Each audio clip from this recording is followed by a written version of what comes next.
صفحہ number 64 drama تعلیم بالغان مصنف خواجہ معین الدین مشکل الفاظ اور معنی لفظ گڑونچی معنی پانی کے گھڑے رکھنے کی جگہ لفظ عمل پہم معنی مسلسل عمل لفظ فضیلت مآب معنی بہت زیادہ عزت والا لفظ دام اقبالہ معنی اس کا مرتبہ بلند رہے لفظ جملہ معنی تمام لفظ کوائف معنی تفصیلات لفظ انڈر لائن معنی نیچے لکیر لگانا لفظ مولی صاحب معنی مولوی صاحب لفظ دنگ معنی طرف لفظ جگنی معنی گھاس پھوس کی بنی ہوئی جھونپڑی لفظ گرانٹ معنی حکومت کی طرف سے دی جانے والی امداد لفظ ناہنجار معنی نالاگ لفظ ازار بند معنی ناڑا لفظ شمشیر معنی تلوار طاقت قوت لفظ شکستہ معنی پرانی ٹوٹی پھوٹی لفظ درگاہ خداوندی معنی اللہ تعالیٰ کا دربار لفظ خورد وکلاں معنی چھوٹے بڑے لفظ چالو معنی رواں دواں لفظ پبلک معنی عام لوگ لفظ کمچی معنی لچکدار چھڑی لفظ ادھار معنی قرض لفظ ستیہ ناس معنی تباہ و برباد لفظ کندھا معنی لکڑی کا موٹا ٹکڑا صفحہ نمبر 65 مشقی سوالات کے جواب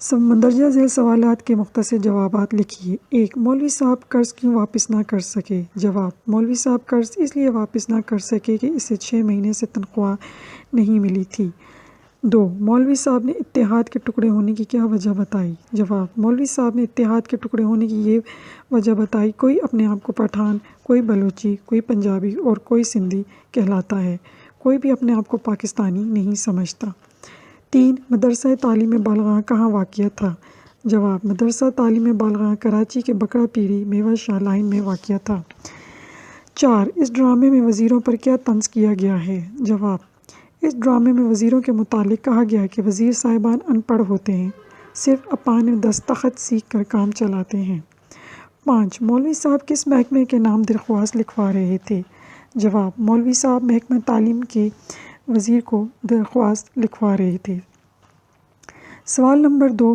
جملے بنائیے لفظ سر پر چڑھنا جملہ بعض والدین لاڈ پیار سے اپنے بچوں کو اتنا بگاڑ دیتے ہیں کہ وہ سر پر چڑھ جاتے ہیں لفظ رحم و کرم پر ہونا جملہ ہم نے اپنا ملک امریکہ کے رحم و کرم پر چھوڑ دیا ہے ستیہ ناس ہونا رشوت اور کرپشن نے ہمارے ملک کے اداروں کا ستیہ ناس کر دیا ہے لفظ اظہار مرحمت میری گزارشات پر ہمدردانہ غور کیا جائے لفظ آسمان سر پر اٹھانا آج بچوں نے آسمان سر پر اٹھائے رکھا صفحہ نمبر 66 سوال نمبر 3 متن کے مطابق خالی جگہ پر کریں 1 دیکھ ڈیش نے ہتھیار رکھ دیے ہیں تم بھی رکھ دو 2 چپڑاسی ڈیش کے ماچس مانگتے ہیں 3 کوئی چھرا دکھا رہا ہے کوئی ڈیش دکھا رہا ہے 4 ہے ارے جملہ کاٹنے کو کہا تھا ڈیش کاٹ دیا 5 مدرسے کو شاگردوں کا ڈیش ہو گیا ہے جوابات 1 خلیفہ 2 افسروں 3 کمچی 4 ازار بند 5 قرضہ سوال نمبر 4 مکالمہ نگاری کی تعریف کریں نیز استاد و شاگرد کے درمیان پانی کا ضیاع روکنے کے بارے میں مکالمہ تحریر کریں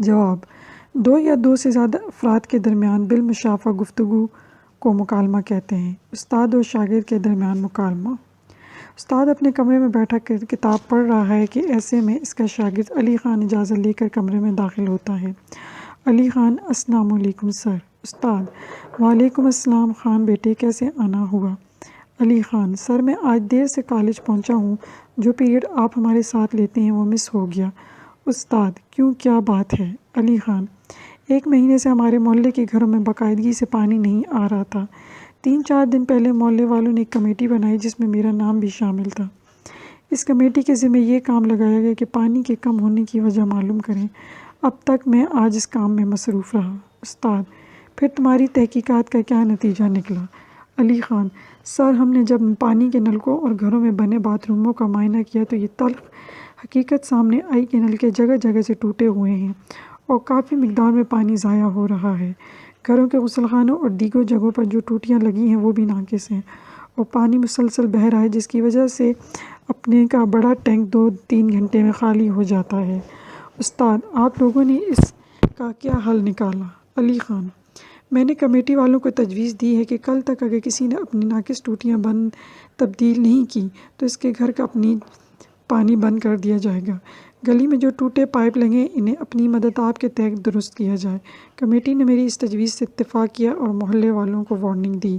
استاد: شاباش علی خان بیٹے، تمہاری تجویز معقول ہے اور تو نے جو اپنی مدد آپ والی بات کی ہے یہی وہ مسئلے کا واحد حل ہے۔ سوال نمبر 5، محاورے کی تعریف کریں اور کوئی سے 5 محاورے لکھیں۔ جواب: 2 یا 2 سے زیادہ الفاظ کی ترکیب سے جو لفظ بنتا ہے اسے محاورہ کہتے ہیں۔ محاورے کے الفاظ کا مطلب حقیقی معنوں کے بجائے مجازی معنوں میں لیا جاتا ہے، نیز یہ اہل زبان کے روزمرہ کے مطابق ہوتا ہے۔ 5 محاورے: پانی پانی ہونا، آگ بگولا ہونا، آسمان سے باتیں کرنا، 3 5 کرنا، مہنڈے لڑنا۔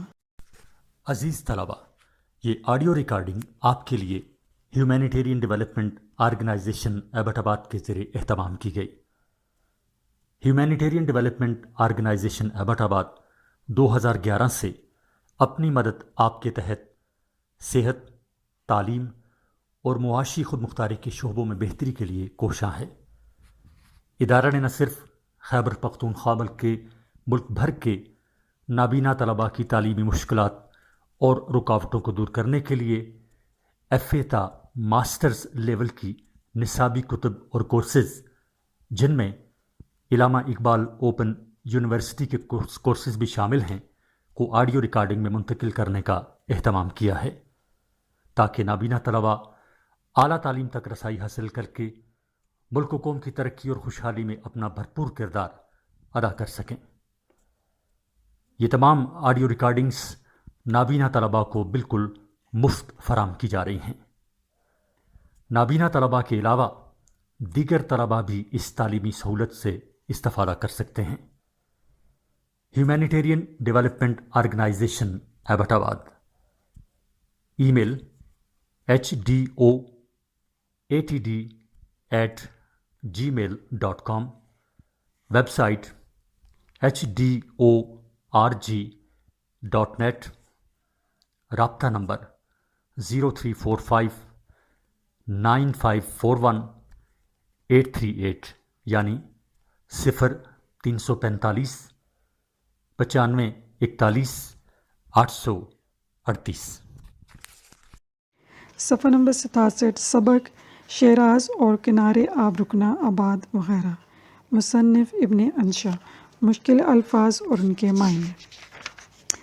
لفظ لحاف معنی رضائی، لفظ غنون کی معنی نیند خمار، لفظ ٹھہر ٹھہر کرنا معنی شور کرنا، لفظ صبح خیز معنی صبح سویرے اٹھنے والا، لفظ خواب خرگوش معنی غفلت کی نیند، لفظ دھرتی معنی زمین، لفظ سدھارنا معنی رخصت ہونا، لفظ کاریڈور معنی برآمدہ، لفظ ہوائی پیمائی معنی فضائی، لفظ مسافت معنی سفر، لفظ ٹولیاں معنی گروہ، لفظ امٹنا معنی جمع ہونا، لفظ زندیس معنی زندہ ہے، لفظ نواں معنی آس پاس کا علاقہ، لفظ گلی صد برگ معنی 100 پتیوں والی پھول، لفظ متاع معنی دولت، لفظ ہم نام معنی ایک جیسا نام، لفظ مبالغہ آمیز معنی جھوٹ کی آمیزش، لفظ سوکھا معنی خشک، لفظ افق معنی آسمان کے کنارے، لفظ رکن آباد معنی شیراز کا ایک تفریحی مقام، لفظ داتنین کاٹنا، لفظ مسواک کی لکڑی کاٹنا، لفظ فضائل معنی فوائد، لفظ سست الوجود معنی کاہل، لفظ صف بستہ معنی قطار باندھے، لفظ ٹورسٹ معنی سیاح، لفظ کھڑاک معنی مصیبت پریشانی، لفظ بیورو معنی شعبہ، لفظ جمشید معنی ایران کے ایک بادشاہ، لفظ دھرا معنی رکھا، لفظ اشک معنی آنسو، لفظ معن معنی اچانک فوراً، لفظ مجسمے معنی بت، لفظ پہنائی معنی چوڑائی، لفظ نوشگفتہ معنی نیا کھلا ہوا، لفظ فصیل معنی باہر والی دیوار، لفظ انالحق معنی میں حق ہوں، لفظ کے کوس معنی کتنے میل، لفظ گھاٹیاں معنی تنگ درے، لفظ خرابے معنی کھنڈر، لفظ ید معنی لڑائی جنگ، لفظ سٹال معنی عارضی دکان، لفظ چندہ معنی کوئی خاص، لفظ دیوان خاص معنی سب سے بڑا کمرہ، لفظ صحن پی معنی چھوٹا صحن، لفظ رفیع الشان معنی اعلیٰ شان والا، لفظ عفریت معنی طاقتور اور خوفناک، لفظ ٹکے تھے معنی لگے تھے، لفظ ڈھانا معنی گرانا برباد کرنا، لفظ باعث آبادی ماں معنی آپ کا آنا خوشی کا باعث ہے، لفظ برادر با جاں برابر معنی میرا بھائی میری جان ہے، لفظ خانہ زاد معنی غلام، لفظ ناک بو چڑھانا معنی ناراض ہونا، لفظ ہمال معنی کلی بوجھ اٹھانے والا، لفظ قربانت شوم معنی میں تیرے قربان جاؤں،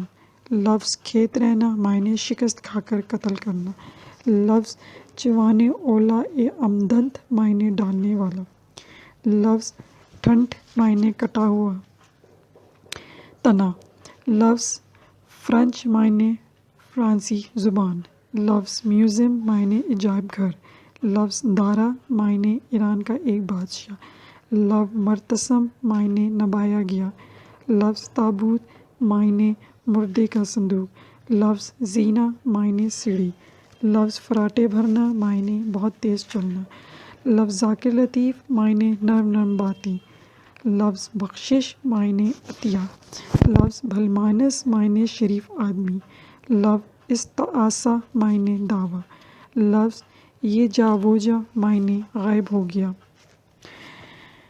صفحہ نمبر 59 اہم عبارات کی تشریح۔ عبارت نمبر 1، احاطے کے اندر داخل ہوتے ہی طبیعت ایک عجیب سرور سے آشنا ہوئی اور کسی عقیدت مند خوش نفیس کی لکھی ہوئی گلستان کی ایک حکایت اور بوستان کی ایک نظم دیوار پر آویزاں تھی۔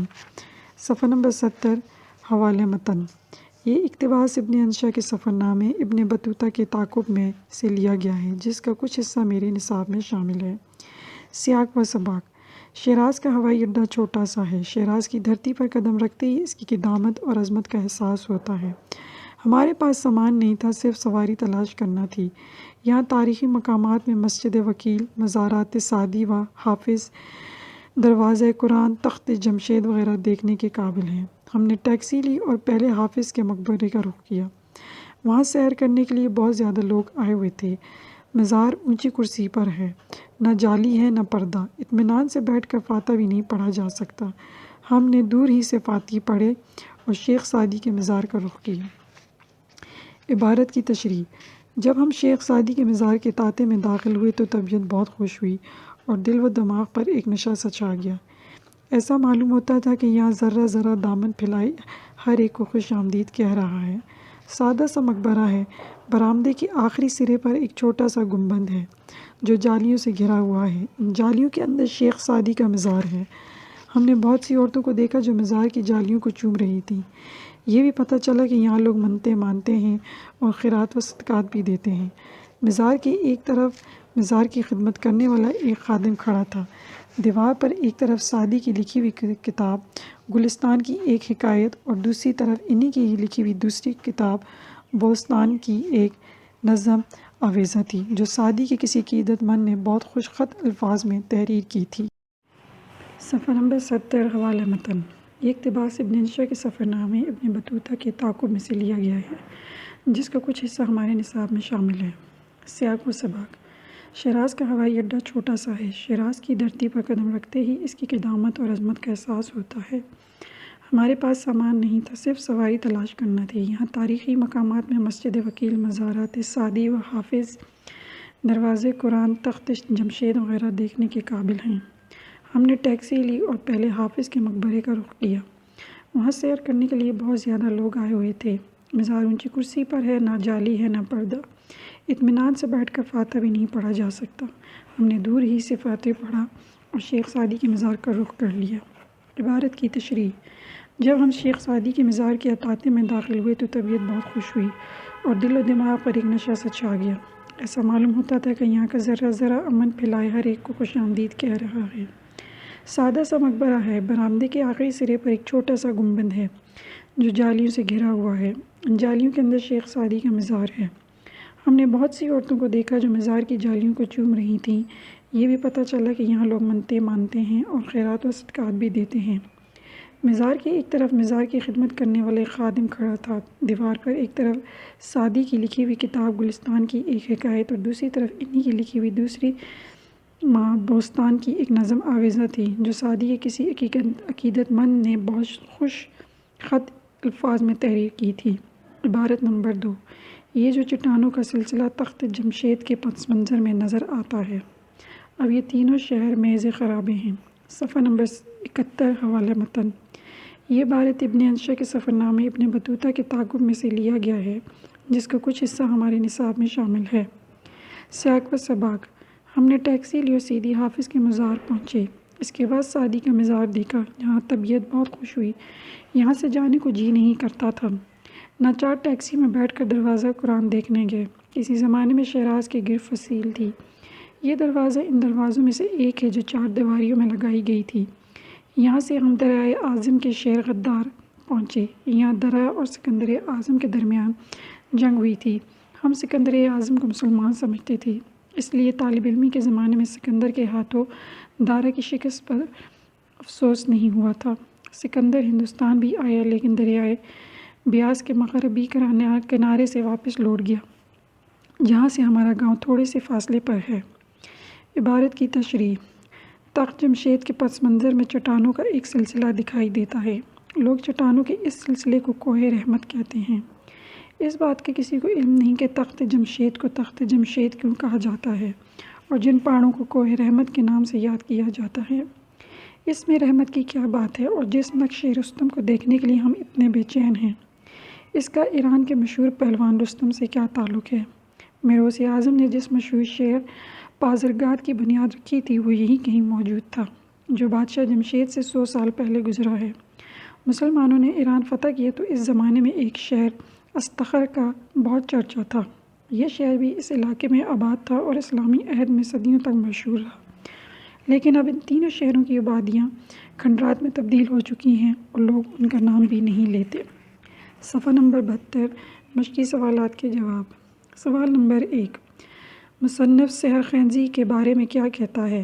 جواب: مصنف صبح سویرے اٹھنے والے لوگوں کے بارے میں کہتا ہے کہ یہ لوگ زیادہ تر نمونیے سے مرتے ہیں یا بگڑے ہوئے زکام کا شکار ہو جاتے ہیں اور ان کی عمر بھی زیادہ نہیں ہوتی۔ سوال نمبر 2: حافظ کے مزار پر ان کے دیوان کا نسخہ کیوں رکھا گیا تھا؟ جواب: حافظ کے مزار پر اس کے دیوان کا ایک نسخہ رکھا گیا ہے جس میں لوگ فال دیکھتے ہیں۔ 3: شیخ سعدی کے مزار پر مصنف کی کیا کیفیت ہوئی؟ جواب: شیخ سعدی کے مزار پر مصنف کی طبیعت بہت خراب ہوئی۔ مزار پر فاتحہ پڑھنے کے دوران اس کی آنکھوں سے آنسو بہہ رہے تھے اور فاتحہ کا دورانیہ بہت طویل ہو گیا۔ 4: ڈرائیور منصور کی انگریزی کے بارے میں مصنف نے کیا مثال پیش کی؟ جواب: ڈرائیور منصور کا دعویٰ تھا کہ اسے انگریزی آتی ہے، لیکن بعد میں مصنف کو پتہ چلا کہ اس کا دعویٰ اس کے ہم نام منصور کا دعویٰ ان الحق سے بھی زیادہ مبالغہ آمیز ہے کیونکہ اسے انگریزی کے لفظ یس کے سوا کچھ نہیں آتا تھا۔ 5: دارا اور سکندر کون تھے؟ جواب: دارا ایران کے بادشاہ تھے جبکہ سکندر یونان کے شہنشاہ تھے۔ دونوں کے درمیان سخت جنگ ہوئی تھی جس میں دارا نے شکست کھائی تھی۔ 6: ڈرائیور منصور اور مصنف کے درمیان کرائے کا کیا معاملہ پیش آیا؟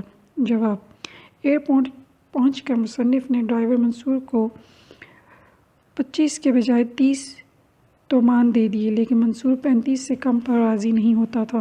دونوں میں بحث و مباحثہ طول پکڑ گیا اور تماشائی بھی آ جمع ہوئے۔ مصنف نے جلدی سے 35 تومان منصور کے ہاتھ میں تھما دیے اور جان چھڑائی۔ صفحہ نمبر 73 سوال نمبر 2: درج ذیل جملوں کی وضاحت کریں۔ 1. نہ زبان سے علاقہ، نہ ادب و تہذیب سے نسبت، ایک کیمرہ لٹکایا، میم کو ساتھ لیا، جہاں کی تعریف سنی اور ادھر سدھارے۔ جواب: اس جملے میں مصنف نے امریکی سیاحوں کا ذکر کیا ہے کہ امریکی سیاحوں کو نہ ایران کی تہذیب سے کچھ تعلق ہے نہ یہاں کی زبان اور ادب میں ان کی دلچسپی ہے۔ وہ ایک کیمرہ اپنے گلے میں لٹکاتے ہیں، اپنی بیوی یا کسی دوست لڑکی کو ساتھ لیتے ہیں اور جس جگہ کی تعریف سنتے ہیں وہاں چلے جاتے ہیں۔ جملہ نمبر 2: ہم نے فاتح کے لیے ہاتھ اٹھائے تو آنکھوں سے اشکوں کا سیلاب رواں تھا۔ جتنا ضبط کی کوشش کرتے تھے سیلاب امڑ آتا تھا۔ جواب نمبر 2، مصنف ابن انشا جب شیراز کے شہر میں شیخ سعدی کے مزار پر پہنچے تو فاتح کے لیے ہاتھ اٹھائے۔ اس کو شیخ سعدی سے اتنی عقیدت اور محبت تھی کہ اس کی آنکھوں میں سے آنسو جاری ہو گئے۔ اس نے بہت ضبط سے کام لیا لیکن آنسو برابر بہتے رہے۔ 3، ان سے فریاد یا استغاثہ کیا کرتے۔ منصور ہم سے اچھی اور تیز فارسی بولتا تھا۔ ممکن ہے ہم مقدمہ جیت بھی جاتے لیکن اصفہان کا جہاز زور چھوٹ جاتا۔ جواب نمبر 3، جب مصنف شیراز کے ہوائی اڈے پہنچے اور ٹیکسی سے اتر گئے تو ڈرائیور منصور کو اس کا کرایہ 25 کے بجائے 30 تومان دے دیے لیکن منصور نے 35 تومان طلب کیے۔ اس بحث و مباحثے کے دوران لوگ جمع ہو گئے۔ مصنف کہتا ہے کہ میں ڈرائیور کے خلاف لوگوں سے فریاد اور استغاثہ نہیں کر سکتا تھا کیونکہ منصور فارسی بولنے میں مجھ سے زیادہ ماہر تھا، اور اگر بالفرض محال ہم یہ مقدمہ جیت بھی جاتے تو اس کا کوئی فائدہ نہیں تھا کیونکہ اتنے میں اصفہان جانے والا ہوائی جہاز چھوٹ جاتا۔ 4، یہاں کے آثار کچھ تہران چلے گئے، کچھ اپنے آبا کی کتابوں کی طرح لندن اور پیرس میں۔ جواب نمبر 4، مصنف ایران کی مشہور بادشاہوں کے بنائے گئے شہروں، محلوں اور ان کی تاریخی اشیاء کا ذکر کرتے ہوئے کہتا ہے کہ ان بادشاہوں کے زیر استعمال تاریخی اشیاء کچھ تو تہران کے عجائب گھر میں موجود ہیں اور کچھ بقول اقبال ہمارے آباء و اجداد کی کتابوں کی طرح فرانس کی شہر پیرس اور برطانیہ کے شہر لندن کے عجائب گھروں کی زینت ہیں۔ 5، اس نے دعویٰ کیا کہ مجھے تھوڑی انگریزی بھی آتی ہے۔ یہ دعویٰ اس کے ہم نام منصور کے دعویٰ ان الحق سے بھی زیادہ مبالغہ آمیز تھا۔ جواب نمبر 5، مصنف ابن انشا نے شیراز میں جو ٹیکسی کرائے پر حاصل کی اس کے ڈرائیور کا نام منصور تھا۔ اس نے ابن انشا کو بتایا کہ مجھے انگریزی بھی آتی ہے لیکن بعد میں معلوم ہوا اس کا دعویٰ اس کے اہم نام بغداد کے مشہور صوفی منصور حلاج کے دعوے ان حلق سے بھی زیادہ جھوٹا تھا کیونکہ اسے انگریزی کے حرف یس کے سوا کچھ نہیں آتا تھا۔ صفحہ نمبر 74، سوال نمبر 3، امدادی فعل کی تعریف کریں اور سبق سے مثالیں تلاش کریں۔ جواب، جب کسی جملے میں دو افعال اکٹھے ہوں ان میں سے ہر دوسرا فعل امدادی فعل کہلاتا ہے۔ امدادی فعل کے استعمال سے جملہ مؤثر اور واضح ہو جاتا ہے جیسے مار ڈالنا، سو جانا وغیرہ۔ سبق سے مثالیں: 1، ان سیاحوں کی ہڈیاں بھی گل گئیں۔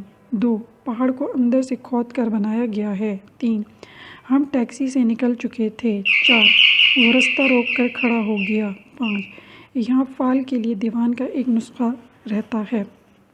صفحہ نمبر 75، سوال نمبر 4، درج ذیل الفاظ و تراکیب کو اس طرح جملوں میں استعمال کریں کہ مفہوم واضح ہو جائے۔ لفظ قدامت و عظمت۔ جملہ، عراق کے شہر بغداد کی قدامت و عظمت مسلم ہے۔ لفظ غنودگی۔ جملہ، سخت گرمی میں ٹھنڈ کا احساس ہوتے ہی مجھ پر غنودگی کی کیفیت طاری ہو گئی۔ لفظ دیوان خاص۔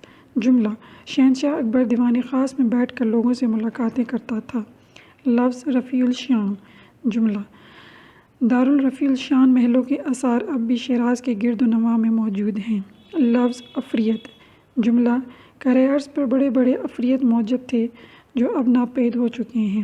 لفظ خانہ زاد۔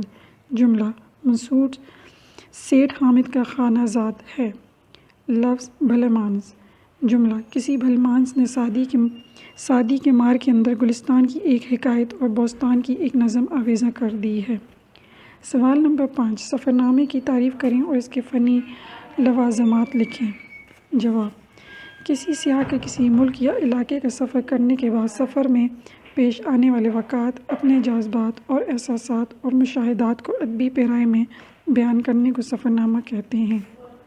فنی لوازمات: سفر نامے کے واقعات ادبی زبان میں بیان کرنے چاہئیں۔ واقعات میں تسلسل ہونا چاہیے، زبان صاف اور عام فہم ہو، انداز بیان دلچسپ ہو، کہیں کہیں ظرافت بھی موجود ہو۔ حالات و واقعات بیان کرتے وقت کسی بات کو بھی مخفی نہ رکھا جائے۔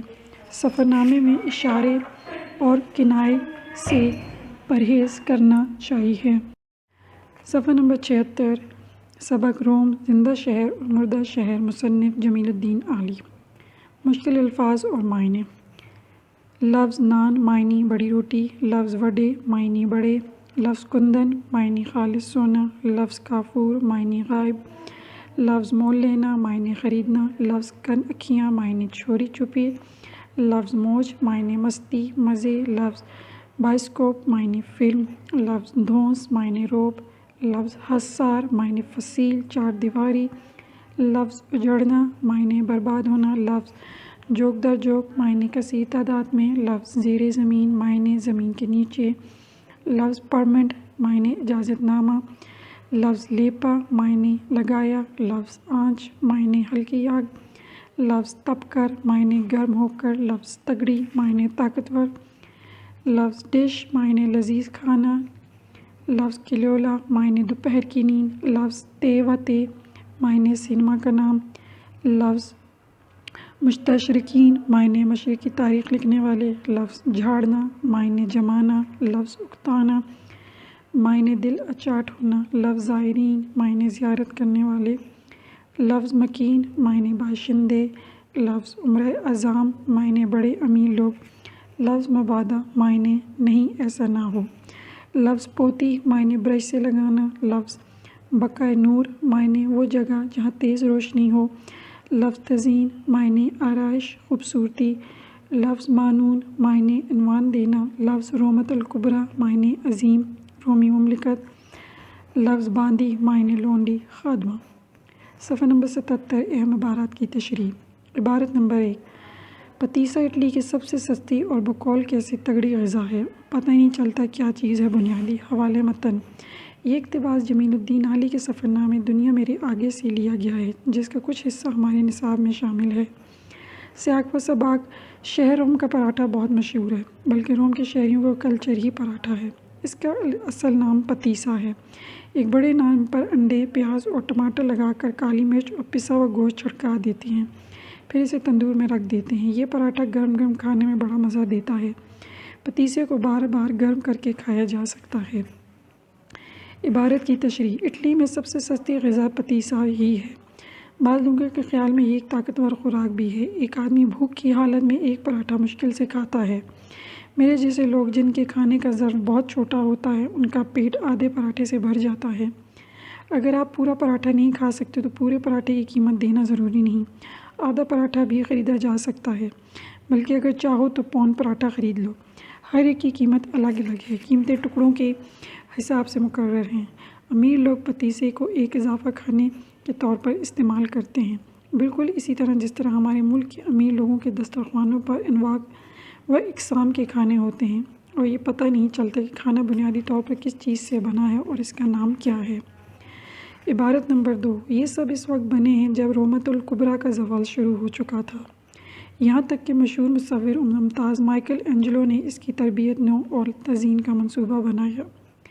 حوالہ متن۔ یہ اقتباس جمیل الدین علی کے سفر نامے دنیا میرے آگے سے لیا گیا ہے، جس کا کچھ حصہ ہمارے نصاب میں شامل ہے۔ سیاق و سباق۔ میں قدیم روم کے سب سے مشہور پل ٹائبر بینک، جو سینٹ اینجلو کے نام سے مشہور ہے، روزانہ جاتا ہوں اور دریا کے پانی میں پاؤں لٹکا کر بیٹھ جاتا ہوں۔ اس کے بالکل سامنے تے و تے دے ہیں، جہاں پرانی فلمیں دکھائی جاتی ہیں۔ یہاں کا کیٹول نامی جگہ بھی بہت مشہور ہے۔ اس نام پر امریکہ میں ایک عمارت ہے۔ روم 7 پہاڑوں پر بنا ہوا ہے۔ کیپٹول ارقی عمارت ہے جو ان پہاڑوں میں سے ایک پر بنا ہے۔ پرانے زمانے میں ایک سیاسی اور مذہبی مرکز تھی، اب سیاحوں کی زیارت گاہ ہے۔ ایک رومی بادشاہ ٹائرس گراچس اسی مقام پر قتل کیے گئے تھے۔ اس کے بالکل سامنے ایک مندر یعنی عبادت گاہ ہے۔ عبارت کی تشریح۔ یہ تمام عمارتیں اس زمانے میں تعمیر ہوئی جس وقت عظیم روم کا زوال شروع ہو چکا تھا۔ رومی قوم اگرچہ زوال پذیر تھی اور ان کا رعب و دبدبہ جاتا رہا تھا، لیکن اپنے عروج سے غافل نہ تھے۔ وہ ترقی اور عروج حاصل کرنے کی سر توڑ کوشش کر رہے ہیں، لیکن ناکام رہے، اور عروج کی یادگاریں اب بھی قائم ہیں۔ کہ پول نہ صرف عظیم روم کی نشانیوں میں سے ایک ہے، بلکہ جن جمہوری قدروں کو رومیوں نے فروغ دیا تھا، اس کی ایک یادگار بھی ہے۔ اس عمارت کی فصیل 1520 عیسوی میں ٹوٹ پھوٹ کا شکار ہو کر برباد ہو گئی تھی اور لمبے عرصے تک بڑی بےکادگی سے پڑی رہی، لیکن آخرکار مشہور مصور اور معمار مائیکلو اینجلو نے اس کا نقشہ ترتیب دیا اور اس کی زیبائش اور آرائش کا کام دوبارہ شروع کیا۔ صفحہ نمبر 79 مشقی سوالات کے جواب۔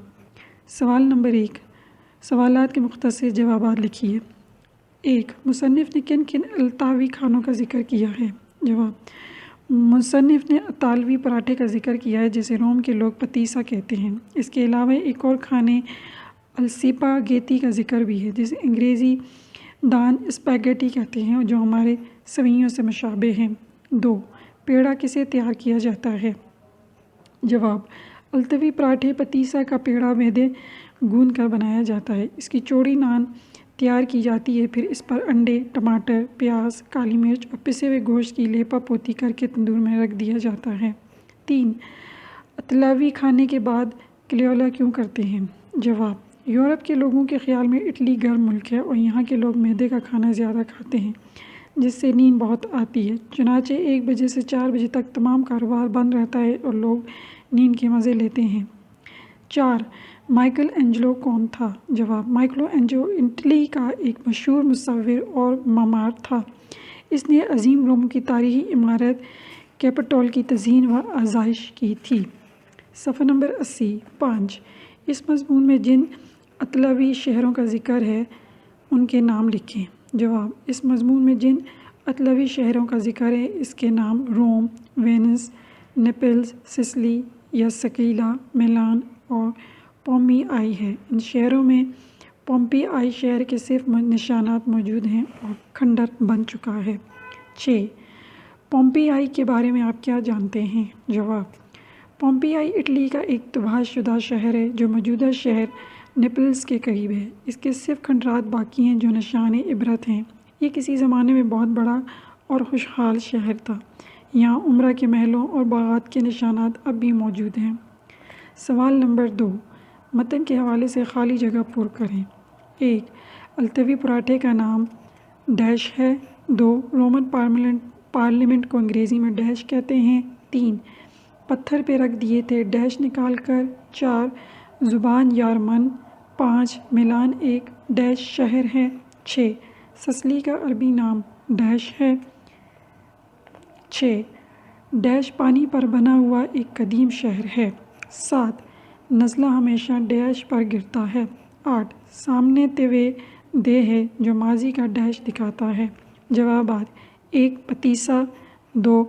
کیپیٹول۔ 3. ترکی۔ 4. باسنتی۔ 5. سکیلا۔ 6. سفیلا۔ 6. وینس۔ 7. ازوزیف۔ 8. بائسکوپ۔ صفحہ نمبر 81۔ سوال نمبر 3. اس سبق کا خلاصہ اپنے الفاظ میں لکھیے۔ جواب: سبق کا خلاصہ اگلے صفحات میں موجود ہے۔ سوال نمبر 4. اپنے کسی سفر کے رواداد شگفتہ پیرائے میں بیان کریں۔ جواب: ایک سفر کی رواداد۔ پچھلے سال گرمیوں میں ہم نے چترال جانے کا پروگرام بنایا۔ 5 جون 2014 کو ہم تیمرگرہ سے چترال روانہ ہوئے۔ ہم نے چترال کے سفر کے لیے جس موٹر کار کا انتخاب کیا وہ ہمارے دوست رحمان اللہ خان کی ملکیت تھی۔ یہ ایک پرانی موٹر کار تھی، لیکن رحمان اللہ کا کہنا تھا کہ چترال کی سڑکیں خراب ہیں اور نئی کار چترال لے جانا حماقت ہے، لیکن ہمیں علم نہیں تھا کہ یہ کھٹارہ کار وبال جان ثابت ہوئی۔ میں اور سیف الرحمان کار میں سوار ہوئے اور رحمان اللہ گاڑی چلا رہا تھا۔ خدا خدا کر کے ہم دیر پہنچے اور اپنے ایک دوست نصر اللہ خان کو بھی ساتھ لیا اور دیر سے آگے روانہ ہوئے۔ ابھی ہم لواری ٹاپ سے تقریباً 2 کلومیٹر نیچے تھے کہ کار کے انجن میں ایک چھوٹا سا دھماکہ ہوا اور کار رک گئی اور گرم پانی کا دھواں ہر طرف پھیل رہا ہے۔ جس جگہ ٹنکی پھٹی تھی وہاں کوئی آبادی نہ تھی۔ بڑے سوچ و بچار کے بعد ضرورت ایجاد کی وہاں ہے کہ مصادق انجیک اور سوڈے سے ٹنکی کا دروازہ بند کر دیا، جو ہمیں ایک ٹرک ڈرائیور نے دیا۔ ڈرتے ڈرتے رحمان اللہ خان نے کار کو سٹارٹ کیا اور ہم چونٹی کی چال لوہرائی ٹاپ کی طرف بڑھنے لگے۔ ہر 10 منٹ کار کا انجن گرم ہو جاتا اور سیف الرحمان کار سے اتر کر اس میں ٹھنڈا پانی ڈالا کرتا تھا۔ رحمان اللہ نے کار کی رفتار ایسی رکھی تھی کہ اگر ہم پیدل چلتے تو کار سے پہلے چترال پہنچ جاتے۔ ہم نے درویش میں رات کے اندھیرے میں کار کی اوور ہالنگ کی اور آدھی رات کو چترال پہنچ گئے۔ اگلے 2 دن ہم چترال میں خوب گھومے پھرے۔ ٹنکی خراب ہونے کا ایک فائدہ یہ ہوا کہ ہم نے تمام سفر فرسٹ گیئر میں کیا اور چترال کی وادیوں اور نظاروں کی خوب سیر کی۔ جہاں ہمیں مستری ملتا ہم کار اس سے چیک کرواتے۔ تیسرے دن ہماری واپسی ہوئی اور ہم چاروں دوستوں میں نصیر اللہ خان، سیف الرحمان اور امان اللہ ڈیری ساری دعاؤں کے بعد بخیرت واپس آ گئے۔ صفحہ نمبر 82 سبق لالچی وزیر مصنف بشیر احمد بلوچ۔ مشکل الفاظ اور معنی۔ الفاظ: لوک، ڈھنگ، خاصہ، دوزنو بیٹھنا، ضعیف الاعتقادی، اسلوب، گڈریا، خوار۔ معنی: روایتی، طور طریقہ، خاصیت، دونوں گھٹنے زمین پر لگانا، عقیدے کی کمزوری، انداز، بکریاں چرانے والا، رسوا۔ مشقی سوالات کے جوابات۔ سوال نمبر 1 مختصر جوابات لکھیے۔ 1 لوک کہانی کی تعریف کریں۔ جواب: لوک کہانی اس کہانی کو کہتے ہیں جو کسی قوم کے افراد میں سینہ بہ سینہ اور نسل در نسل چلتی رہتی ہے۔ ان میں عوام کے خیالات اور جذبات کی ترجمانی ہوتی ہے۔ 2 لوک کہانی پر کون سے عناصر اور عوامل اثر انداز ہوتے ہیں؟ جواب: لوک کہانیوں پر اسی معاشرے، خطے اور علاقے کی سماجی، معاشی، سیاسی اور معاشرتی حالات اثر انداز ہوتے ہیں۔ 3 بادشاہ نے وزیر سے کیا فرمائش کی؟ جواب: بادشاہ نے وزیر سے یہ فرمائش کی کہ کل صبح ملک کی سب سے خراب چیز لا کر میرے سامنے پیش کر دو۔ صفحہ نمبر 83 4 وزیر نے ویرانے میں کیا دیکھا؟ جواب: وزیر نے ویرانے میں دیکھا ایک گڈریا بکریوں کا ریوڑ چرا رہا ہے اور تمام بکریوں کے گلے میں سونے کی گھنٹیاں پڑی ہوئی ہیں۔ 5 سونے کا پہاڑ دکھانے کے لیے گڈریے نے کیا شرط پیش کی؟ جواب: گڈریے نے وزیر سے کہا اگر تم کتے کی طرح کھاؤ پیو تو تمہاری آنکھوں کے سامنے سے پردہ ہٹ جائے گا اور سونے کا پہاڑ تمہیں دکھائی دے گا۔ 6 گڈریے کے مطابق لالچ انسان کو کس حد تک گرا دیتی ہے؟ جواب: گڈریے کے مطابق لالچ میں آ کر انسان گھٹیا سے گھٹیا حرکت کرنے اور خراب سے خراب کام کرنے کے لیے تیار ہو جاتا ہے۔ سوال نمبر 2 گڈریے اور وزیر کے درمیان ہونے والی گفتگو اپنے الفاظ میں تحریر کریں۔ جواب: وزیر نے گڈریے سے کہا تمہاری بکریوں کے گلے میں کیا لٹک رہا ہے؟ گڈریے نے جواب دیا یہ پتھر ہیں۔ وزیر نے جواب دیا یہ پتھر تم نے کہاں سے حاصل کیے؟ گڈریے نے کہا تم میرے ساتھ چلو، صبح کے وقت وہ پہاڑ تمہیں دکھلا دوں گا جس میں یہ پتھر ہیں۔ صبح سویرے وزیر نے گڈریے سے کہا کہ اب وہ پہاڑ مجھے دکھلا دو۔ گڈریے نے جواب دیا آج میں اس طرف نہیں جا سکتا۔ پھر وزیر نے گڈریے سے مطالبہ کیا تم اپنی بکریوں کے گلے سے کچھ سونے کے پتھر اتار کر میرے حوالے کر دو۔ گڈریے نے جواب دیا کہ میں جس برتن میں اپنے کتے کو کھلا رہا ہوں اسی برتن میں بکریوں کا دودھ بھی دھو لیتا ہوں۔ اگر تم بھی کتے کے برتن میں کھاؤ پیو تو میں بکریوں کے گلے سے کچھ پتھر اتار کر تمہیں دے دوں گا۔ وزیر کتے کے برتن میں دودھ پینے کے لیے تیار ہو گیا اور دودھ پی گیا۔ گڈریے نے اس سے پوچھا تم کون ہو؟ وزیر نے اپنی اصلیت گڈریے کو آگاہ کر دیا اور یہ بھی بتایا کہ بادشاہ نے مجھے دنیا کی خراب ترین چیز لانے کو کہا ہے۔ گڈریے نے کہا میں تمہیں سونا دکھا سکتا ہوں لیکن سونے کا پہاڑ اس وقت دیکھ سکو گے جب تم کتے کی طرح کھاؤ پیو گے۔ وزیر کتے کی طرح حکمکانے اور پینے کے لیے تیار ہو گیا اور کتے کی طرح اپنے گھٹنے ٹیک کر زبان سے دودھ چاٹنے لگا۔ گڈریے نے اسے دھکا دے کر کہا اب تک تمہیں معلوم نہیں ہوا سب سے خراب چیز کیا ہے؟ لالچ سب سے خراب چیز جو انسان کو گھٹیا حرکت کرنے پر مجبور کر کے اسے ذلیل و خوار کر دیتا ہے۔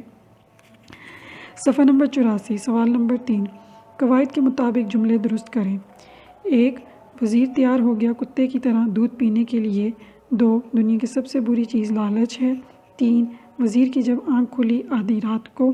4 کتے والے گندے برتن میں گڈریے نے دودھ دوہا۔ 5 وہ 2 زانو ہو کر اپنے گھٹنے تہہ کر کے بیٹھ گیا۔ درست جوابات 1 وزیر کتے کی طرح دودھ پینے کے لیے تیار ہو گیا۔ 2 لالچ دنیا کی سب سے بری چیز ہے۔ 3 آدھی رات کو جب وزیر کی آنکھ کھلی۔ 4 گڈریے نے کتے والے گندے برتن میں دودھ دوہا۔ 5 وہ اپنے گھٹنے تہہ کر کے 2 زانو ہو کر بیٹھ گیا۔ سوال نمبر 4 درج ذیل اقتباس کی تلخیص کریں اور جو اصل عبارت کی 1/3 سے زیادہ نہ ہو۔ آخر میں نے بھی بے حیائی کا جامہ پہن لیا، پٹنا قسمت میں لکھا ہے تو یوں ہی صحیح، یوں بھی پٹنا یوں بھی پٹنا، پھر کام کر کے اپنے آپ کو مفت میں کیوں تھکائیں، نکمے کا خطاب ملتا ہے تو ملنے دو، برا بھلا کہتے ہیں تو کہنے دو، اس کان سنو اس کان اڑا دو، آپ ہی بک بک کر کے تھک جائیں گے۔ یہ چال بھی گھوڑنے کی طرح کامیاب ہوئی، سب چیختے چلاتے مگر میں ٹس سے مس نہ ہوتا، جہاں کسی نے ذرا ہاتھ لگایا اور میں نے اس زور سے چیخ ماری گویا کسی نے گلا گھونٹ دیا ہے۔ کبھی کسی نے میری اس ترکیب کو دیکھ لیا تو راز کھل گیا، نہیں تو مارنے والا خود گھبرا گیا۔ دوسروں نے غل مچائے کہ اے ہے لونڈے کو مار ڈالا۔ کبھی تو مارنے والے صاحب مجھ سے زیادہ پٹ گئے اور کبھی ڈانٹ ڈپٹ ہو گئی، مگر ہم کام سے بچ گئے۔ مگر بابا ہر فروئے نے راموسا، چھوٹی صاحبزادی صاحبہ کچھ مجھ سے زیادہ تیز تھی، خود ہی مجھے مارتی اور خود ہی رونے بیٹھ جاتی۔ بھلا ان کے مقابلے میں مجھ بیچارے کی کیا ہستی تھی، الٹی مجھ پر ہیلے دے ہوتی۔ غرض اس لڑکی کے ہاتھوں ناک میں دم آ گیا، مگر میں بھی بدلے لیے بغیر تھوڑا ہی مانتا تھا۔ مارنے کی تو ہمت نہ ہوتی تھی۔ ہاں بیگم صاحبہ ان پر خفا ہوتی تو میں بھی الٹی سیدھی بہت لگاتا، مہینہ بھر پہلے کی باتیں یاد دلاتا۔ اگر قسمت نے یاوری کی تو کام بن گیا اور ان صاحبزادی صاحبہ کی خوب کندی ہو گئی۔ نہیں وقت لطراپے کا الزام لگا۔ بیگم صاحبہ نے بیٹی کا غصہ مجھ غریب پر اتار لیا۔ صفحہ نمبر 85 اقتباس کا خلاصہ۔ میں بہیا بن گیا، ایک اکن سین نتا دوسری سے اڑا دیتا۔ کسی نے ہاتھ لگایا تو میں نے چیخنا شروع کیا۔ میری چیخیں سن کر باقی لوگ ہمدرد بن جاتے۔ مارنے والا بھی گھبرا کر مجھے چھوڑ دیتا، لیکن چھوٹی صاحبزادی مجھ سے زیادہ چالاک تھی، خود ہی مجھے مارتی اور خود ہی رونے بیٹھ جاتی۔ لیکن اس سے بدلہ چکانے کے لیے میں نے یہ طریقہ نکالا، جب بیگم صاحبہ ان پر خفا ہوتی تو میں اس کی اگلی پچھلی تمام بری حرکتیں اس کے سامنے کرتا، کبھی کام بن جاتا اور کبھی لطراپے کا الزام لگا کر سارا غصہ مجھ پر اتر جاتا۔ صفحہ نمبر 82 سبق لالچی وزیر، مصنف بشیر احمد بلوچ۔ مشکل الفاظ اور معنی۔ الفاظ: لوک، ڈھنگ، خاصہ، دوزنوں بیٹھنا، ضعیف الاعتقادی، اسلوب، گڈریا، خوار۔ معنی: روایتی، طور طریقہ، خاصیت، دونوں گھٹنے زمین پر لگانا، عقیدے کی کمزوری، انداز، بکریاں چرانے والا، رسوا۔ مشقی سوالات کے جوابات۔ سوال نمبر 1، مختصر جوابات لکھیے۔ 1، لوک کہانی کی تعریف کریں۔ جواب: لوک کہانی اس کہانی کو کہتے ہیں جو کسی قوم کے افراد میں سینہ بہ سینہ اور نسل در نسل چلتی رہتی ہے۔ ان میں عوام کے خیالات اور جذبات کی ترجمانی ہوتی ہے۔ 2، لوک کہانی پر کون سے عناصر اور عوامل اثر انداز ہوتے ہیں؟ جواب: لوک کہانیوں پر اسی معاشرے، خطے اور علاقے کی سماجی، معاشی، سیاسی اور معاشرتی حالات اثر انداز ہوتے ہیں۔ 3، بادشاہ نے وزیر سے کیا فرمائش کی؟ جواب: بادشاہ نے وزیر سے یہ فرمائش کی کہ کل صبح ملک کی سب سے خراب چیز لا کر میرے سامنے پیش کر دو۔ صفحہ نمبر 83 4، وزیر نے ویرانے میں کیا دیکھا؟ جواب: وزیر نے ویرانے میں دیکھا ایک گڈریا بکریوں کا ریوڑ چرا رہا ہے اور تمام بکریوں کے گلے میں سونے کی گھنٹیاں پڑی ہوئی ہیں۔ 5، سونے کا پہاڑ دکھانے کے لیے گڈریے نے کیا شرط پیش کی؟ جواب: گڈریے نے وزیر سے کہا، اگر تم کتے کی طرح کھاؤ پیو تو تمہاری آنکھوں کے سامنے سے پردہ ہٹ جائے گا اور سونے کا پہاڑ تمہیں دکھائی دے گا۔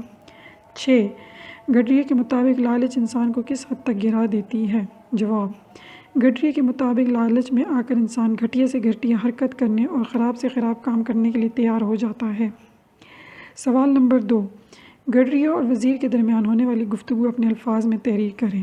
جواب: وزیر نے گڈریے سے کہا، تمہاری بکریوں کے گلے میں کیا لٹک رہا ہے؟ گڈریے نے جواب دیا، یہ پتھر ہیں۔ وزیر نے جواب دیا، یہ پتھر تم نے کہاں سے حاصل کیے؟ گڈریے نے کہا، تم میرے ساتھ چلو، صبح کے وقت وہ پہاڑ تمہیں دکھلا دوں گا جس میں یہ پتھر ہیں۔ صبح سویرے وزیر نے گڈریے سے کہا کہ اب وہ پہاڑ مجھے دکھلا دو۔ گڈریے نے جواب دیا، آج میں اس طرف نہیں جا سکتا۔ پھر وزیر نے گڈریے سے مطالبہ کیا، تم اپنی بکریوں کے گلے سے کچھ سونے کے پتھر اتار کر میرے حوالے کر دو۔ گڈریے نے جواب دیا کہ میں جس برتن میں اپنے کتے کو کھلا رہا ہوں اسی برتن میں بکریوں کا دودھ بھی دھو لیتا ہوں۔ اگر تم بھی کتے کے برتن میں کھاؤ پیو تو میں بکریوں کے گلے سے کچھ پتھر اتار کر تمہیں دے دوں گا۔ وزیر کتے کے برتن میں دودھ پینے کے لیے تیار ہو گیا اور دودھ پی گیا۔ گڈریے نے اس سے پوچھا، تم کون ہو؟ وزیر نے اپنی اصلیت گڈریے کو آگاہ کر دیا اور یہ بھی بتایا کہ بادشاہ نے مجھے دنیا کی خراب ترین چیز لانے کو کہا ہے۔ گڈریے نے کہا، میں تمہیں سونا دکھا سکتا ہوں لیکن سونے کا پہاڑ اس وقت دیکھ سکو گے جب تم کتے کی طرح کھاؤ پیو گے۔ وزیر کتے کی طرح ہکمکانے اور پینے کے لیے تیار ہو گیا اور کتے کی طرح اپنے گھٹنے ٹیک کر زبان سے دودھ چاٹنے لگا۔ گڈریے نے اسے دھکا دے کر کہا، اب تک تمہیں معلوم نہیں ہوا سب سے خراب چیز کیا ہے؟ لالچ، سب سے خراب چیز جو انسان کو گھٹیا حرکت کرنے پر مجبور کر کے اسے ذلیل الخوار کر دیتا ہے۔ صفحہ نمبر 84 سوال نمبر 3، قواعد کے مطابق جملے درست کریں۔ 1، وزیر تیار ہو گیا کتے کی طرح دودھ پینے کے لیے۔ 2 دنیا کی سب سے بری چیز لالچ ہے۔ 3 وزیر کی جب آنکھ کھلی آدھی رات کو۔ 4 کتے والے گندے برتن میں گڈریے نے دودھ دوہا۔ 5 وہ 2 زانو ہو کر اپنے گھٹنے تہہ کر کے بیٹھ گیا۔ درست جوابات: 1 وزیر کتے کی طرح دودھ پینے کے لیے تیار ہو گیا۔ 2 لالچ دنیا کی سب سے بری چیز ہے۔ 3 آدھی رات کو جب وزیر کی آنکھ کھلی۔ 4 گڈریے نے کتے والے گندے برتن میں دودھ دوہا۔ 5 وہ اپنے گھٹنے تہہ کر کے 2 زانو ہو کر بیٹھ گیا۔ سوال نمبر 4 درج ذیل اقتباس کی تلخیص کریں اور جو اصل عبارت کی 1/3 سے زیادہ نہ ہو۔ آخر میں نے بھی بے حیائی کا جامہ پہن لیا۔ پٹنا قسمت میں لکھا ہے تو یوں ہی صحیح، یوں بھی پٹنا یوں بھی پٹنا، پھر کام کر کے اپنے آپ کو مفت میں کیوں تھکائیں۔ نکمے کا خطاب ملتا ہے تو ملنے دو، برا بھلا کہتے ہیں تو کہنے دو، اس کان سنو اس کان اڑا دو، آپ ہی بک بک کر کے تھک جائیں گے۔ یہ چال بھی گھوڑنے کی طرح کامیاب ہوئی۔ سب چیختے چلاتے مگر میں ٹس سے مس نہ ہوتا۔ جہاں کسی نے ذرا ہاتھ لگایا اور میں نے اس زور سے چیخ ماری گویا کسی نے گلا گھونٹ دیا ہے۔ کبھی کسی نے میری اس ترکیب کو دیکھ لیا تو راز کھل گیا، نہیں تو مارنے والا خود گھبرا گیا۔ دوسروں نے غل مچائے کہ اے ہے لونڈے کو مار ڈالا۔ کبھی تو مارنے والے صاحب مجھ سے زیادہ پٹ گئے اور کبھی ڈانٹ ڈپٹ ہو گئی، مگر ہم کام سے بچ گئے۔ مگر بابا ہر فروئے نرا موسیٰ، چھوٹی صاحبزادی صاحبہ کچھ مجھ سے زیادہ تیز تھی، خود ہی مجھے مارتی اور خود ہی رونے بیٹھ جاتی۔ بھلا ان کے مقابلے میں مجھ بیچارے کی کیا ہستی تھی، الٹی مجھ پر ہیلے دے ہوتی۔ غرض اس لڑکی کے ہاتھوں ناک میں دم آ گیا، مگر میں بھی بدلے لیے بغیر تھوڑا ہی مانتا تھا۔ مارنے کی تو ہمت نہ ہوتی تھی۔ ہاں بیگم صاحبہ ان پر خفا ہوتی تو میں بھی الٹی سیدھی بہت لگاتا، مہینہ بھر پہلے کی باتیں یاد دلاتا۔ اگر قسمت نے یاوری کی تو کام بن گیا اور ان صاحبزادی صاحبہ کی خوب کندی ہو گئی۔ نہیں وقت لطراپے کا الزام لگا۔ بیگم صاحبہ نے بیٹی کا غصہ مجھ غریب پر اتار لیا۔ صفحہ نمبر 85 اقتباس کا خلاصہ: میں بے حیا بن گیا، ایک اکن سین نتا دوسری سے اڑا دیتا۔ کسی نے ہاتھ لگایا تو میں نے چیخنا شروع کیا۔ میری چیخیں سن کر باقی لوگ ہمدرد بن جاتے۔ مارنے والا بھی گھبرا کر مجھے چھوڑ دیتا، لیکن چھوٹی صاحبزادی مجھ سے زیادہ چالاک تھی، خود ہی مجھے مارتی اور خود ہی رونے بیٹھ جاتی۔ لیکن اس سے بدلہ چکانے کے لیے میں نے یہ طریقہ نکالا، جب بیگم صاحبہ ان پر خفا ہوتی تو میں اس کی اگلی پچھلی تمام بری حرکتیں اس کے سامنے کرتا، کبھی کام بن جاتا اور کبھی لطراپے کا الزام لگا کر سارا غصہ مجھ پر اتر جاتا۔ عزیز طلبہ، یہ آڈیو ریکارڈنگ آپ کے لیے ہیومینیٹیرین ڈیولپمنٹ آرگنائزیشن ایبٹ آباد کے ذریعے اہتمام کی گئی۔ ہیومینیٹیرین ڈیولپمنٹ آرگنائزیشن ایبٹ آباد 2011 سے اپنی مدد آپ کے تحت صحت، تعلیم اور معاشی خود مختاری کے شعبوں میں بہتری کے لیے کوشاں ہے۔ ادارہ نے نہ صرف خیبر پختونخوا بلکہ ملک بھر کے نابینا طلباء کی تعلیمی مشکلات اور رکاوٹوں کو دور کرنے کے لیے FA تا ماسٹرز لیول کی نصابی کتب اور کورسز، جن میں علامہ اقبال اوپن یونیورسٹی کے کورسز بھی شامل ہیں، کو آڈیو ریکارڈنگ میں منتقل کرنے کا اہتمام کیا ہے، تاکہ نابینا طلباء اعلیٰ تعلیم تک رسائی حاصل کر کے ملک و قوم کی ترقی اور خوشحالی میں اپنا بھرپور کردار ادا کر سکیں۔ یہ تمام آڈیو ریکارڈنگز نابینا طلباء کو بالکل مفت فراہم کی جا رہی ہیں۔ نابینا طلباء کے علاوہ دیگر طلباء بھی اس تعلیمی سہولت سے استفادہ کر سکتے ہیں۔ ہیومینیٹیرین ڈیولپمنٹ آرگنائزیشن ایبٹ آباد، ای میل HDOATD@gmail.com، ویب سائٹ HDORG.net، رابطہ نمبر 03459541 یعنی 0345 95 41 838۔ صفحہ نمبر 86 خطوط غالب: مشکل الفاظ اور معنی: لفظ انداز تحریر، معنی لکھنے کا طریقہ: لفظ مکالمہ، معنی گفتگو، لفظ وصال، معنی دیدار، لفظ آغاز، معنی شروع، لفظ درنگ، معنی دیر تاخیر، لفظ منہائی معنی کم کرنا، لفظ کلمہ ہند معنی ہندوستان کی حکومت، لفظ مہاجن معنی سودی کاروبار کرنے والا، لفظ سگ دنیا معنی دنیا کا کتا، لفظ مغموم معنی غمزدہ، لفظ چھتا معنی دیوار کی حفاظت کے لیے بنایا گیا چھجا، لفظ مطرود معنی بیکار فضول، لفظ باد گلفام معنی سرخ شراب، لفظ مراسلہ معنی خط، لفظ ہجر معنی جدائی، لفظ بیورا معنی اطلاع خبر، لفظ طلائی لو معنی سونے کی تختی، لفظ محتم مطبع معنی چھاپا خانے کا منتظم، لفظ زمزمہ پرداز معنی گیت گانے والا، لفظ مدعو معنی غائب ختم ناپید، لفظ بلی مارو معنی دہلی کا ایک محلہ، لفظ مردود معنی رد کیا گیا، لفظ مجتمد الاثر معنی زمانے کا مانا ہوا، لفظ ڈھانا معنی برباد ہونا، لفظ جام و صبو معنی شراب کا جام اور صراحی، لفظ افسردہ دل معنی دکھی دل۔ صفحہ نمبر 87 عبارات کی تشریح۔ عبارت نمبر 1 میرا کلام میرے پاس کچھ بھی نہ رہا اور صلے میں اس کا خط جواب چاہتا ہوں۔ حوالہ متن: یہ عبارت مرزا اسداللہ خان غالب کے ایک خط سے لی گئی ہے جو مرزا غالب نے مرزا حاتم علی بیگ مہر کے نام لکھا تھا۔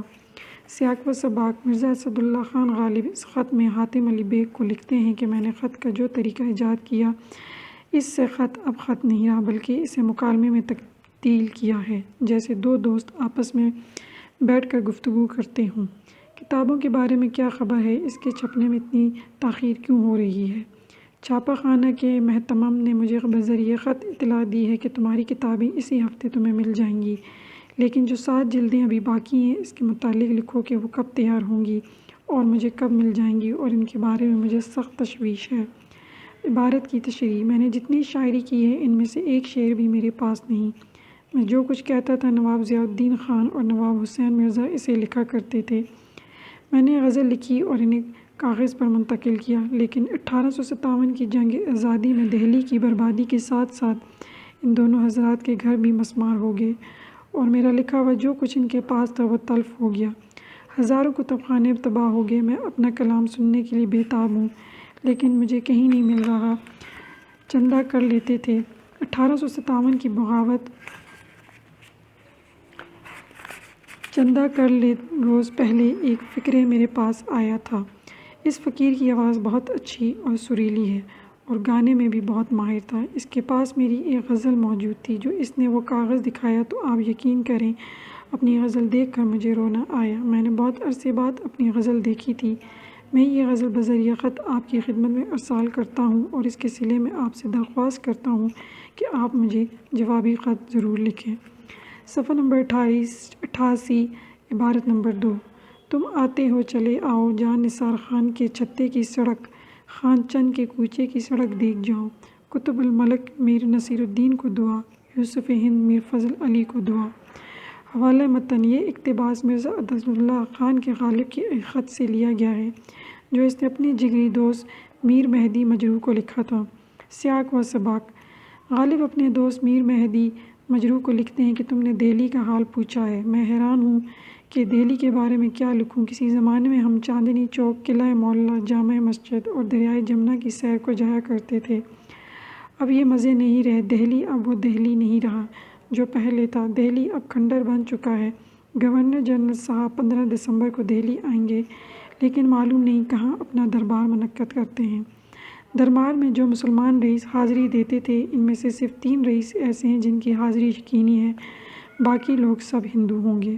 اقتباس کی تشریح: مرزا غالب اپنے دوست میر مہدی مجروح کو خط کے آخر میں لکھتے ہیں کہ اگر تم دہلی آنا چاہتے ہو تو بے شک چلے آؤ، لیکن میری ایک بات سن لو، دہلی کو نہ پہچان سکو گے۔ دہلی کا حلیہ بدل گیا ہے۔ جان نثار خان کے مکان کے چھتے کی سڑک دیکھو گے تو یقین نہیں آئے گا یہ وہی سڑک ہے۔ خان چند کے کوچے کی سڑک کا حلیہ بھی بگڑ چکا ہے۔ آپ کے وہم و گمان میں بھی نہیں ہوگا کہ ایسا بھی ہو سکتا ہے۔ بلاکی بیگم کا کوچہ دیکھو گے تو ماننے سے انکار کر دو گے۔ جامع مسجد کے گرد جو آبادی تھی وہ کھنڈر میں تبدیل ہو چکی ہے۔ ہر طرف 70 گز تک گول میدان بن گیا ہے۔ آبادی کا نام و نشان مٹا دیا گیا ہے۔ جب تم دہلی آؤ گے تو شہر کی تباہی کے ساتھ ساتھ میری تباہی بھی ملاحظہ کرو گے۔ آؤ سب کچھ اپنی آنکھوں سے دیکھو اور واپس چلے جاؤ، کیونکہ دہلی اب رہنے کے قابل نہیں ہے۔ آخر میں میری طرف سے میر سرفراز حسین حکیم الملک، میر اشرف علی قطب ملک، میر نصیر الدین اور میر فضل علی کو ڈھیر ساری دعائیں دینا اور کہنا کہ غالب تمہیں اپنی دعاؤں میں یاد کرتا ہے۔ صفحہ نمبر 79 مشقی سوالات کے جوابات۔ سوال نمبر 1، غالب نے مراسلے کو مکالمہ کیسے بنایا، وضاحت کریں۔ جواب، خط کی تحریر عام طور پر سنجیدہ اور خشک ہوتی ہے۔ غالب نے خط کا انداز سراسر بدل دیا۔ خط میں نہ صرف ظرافت اور دل لگی سے کام لیا بلکہ خط کو مکالمہ بنا دیا۔ غالب کا خط دیکھ کر ایسا محسوس ہوتا ہے جیسے اس کا دوست اس کے سامنے بیٹھا ہو اور وہ اس کے ساتھ روبرو باتیں کر رہا ہو، بلکہ بعض دفعہ تو غالب اپنے کسی سوال کا جواب بھی اپنے دوست کی طرف سے خود دیتا ہے۔ گفتگو اور مکالمے کا یہ انداز غالب سے پہلے نہیں ملتا کہ میں نے مراسلے کو مکالمہ بنا دیا ہے اور خط کے ذریعے میں اپنے دوست احباب سے باتیں کرتا ہوں اور لطف اٹھاتا ہوں۔ سوال 2، غالب اپنے کلام کو کیوں ترستا ہے؟ جواب، مرزا حاتم علی بیگ مہر کے نام خط میں غالب لکھتا ہے کہ میرا کلام میرے پاس موجود نہیں۔ میں جو کچھ کہتا تھا نواب ضیاء الدین خان اور نواب حسین مرزا اسے لکھ کر اپنے پاس جمع کر لیتے تھے۔ 1857 کی بغاوت اور شورش میں ان دونوں حضرات کے گھر لٹ گئے، جس کے ساتھ میرا کلام بھی تلف ہو گیا، اور اب میں اپنے کلام کے دیکھنے کو ترستا ہوں جو کہیں بھی دستیاب نہیں۔ صفحہ نمبر 90 سوال نمبر 3، غالب کے خطوط میں اکثر 1857 کی جنگ آزادی سے پیدا شدہ صورتحال کا ذکر ملتا ہے، آپ اس بارے میں کیا جانتے ہیں؟ جواب، 1857 کی جنگ آزادی کے دوران مرزا غالب دہلی میں موجود تھے اور تمام واقعات کے عینی شاہد تھے۔ مسلمان اور ہندو باغیوں نے انگریزوں کے ساتھ جو سلوک کیا اور دہلی پر دوبارہ قبضے کے بعد انگریزوں نے مسلمانوں پر جو ظلم ڈھائے، یہ سب کچھ مرزا غالب کی نظروں کے سامنے ہوا۔ مرزا غالب کے رشتہ داروں اور دوستوں احباب کی ایک کثیر تعداد اس جنگ میں ماری گئی۔ بڑے بڑے مسلمان رئیسوں، معززین اور غالب کے جگری دوستوں کو پھانسیاں دی گئیں۔ خود غالب بھی گرفتار ہوئے۔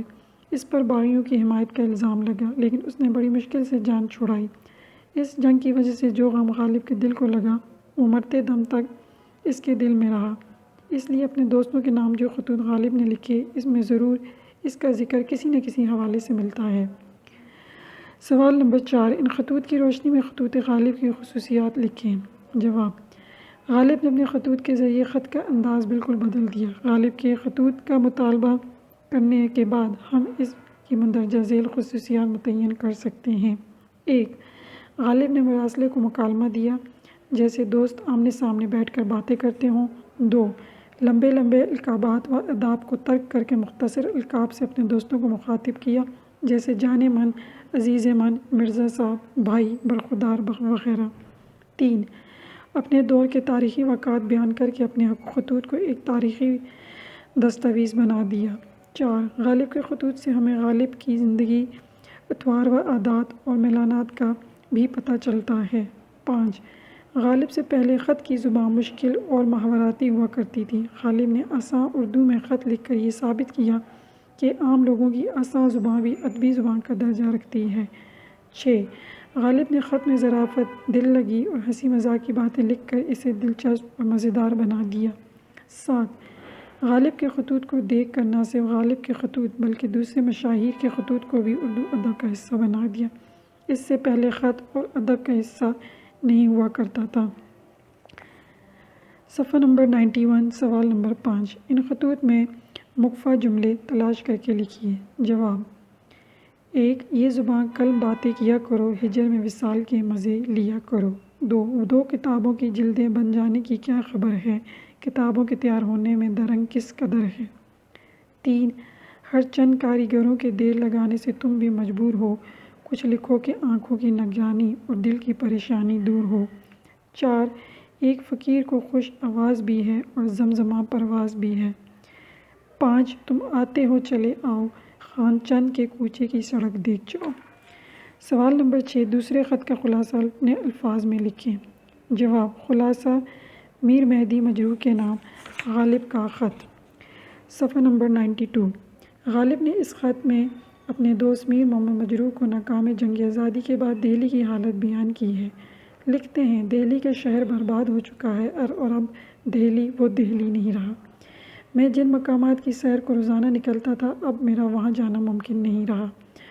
گورنر جنرل دسمبر میں دہلی آئیں گے لیکن اپنا دربار کہاں سے جائیں گے معلوم نہیں، کیونکہ مسلمان رئیسوں میں سے صرف 3 رئیس باقی ہیں۔ اگر کمشنر صاحب ان تینوں کو دربار میں لے آئے تو خیر، ورنہ ایک رئیس حاضر ہوگا۔ دربار میں صرف ہندو رئیس موجود ہوں گے۔ دہلی آنا چاہتے ہو تو آ جاؤ اور دہلی کی تباہی اپنی آنکھوں سے دیکھ جاؤ۔ جامع مسجد اور خان چند کا کوچہ میں پہچان نہ سکو گے۔ غالب افسردہ دل سے ملو اور واپس چلے جاؤ۔ خط کے آخر میں غالب نے اپنے دوستوں کو دعا و سلام لکھا ہے۔ سوال نمبر 7، اپنے کسی دوست کو اپنے علاقے کی حالت کے متعلق خط لکھو۔ از بحرین سوات 10 جون 2015۔ پیارے دوست عبدالباسط، السلام علیکم۔ بڑے عرصے کے بعد آپ کو خط لکھ رہا ہوں۔ جیسا کہ آپ کو معلوم ہے کہ چند سال پہلے ہمارا شہر شر پسندوں کا گڑھا بنا ہوا تھا۔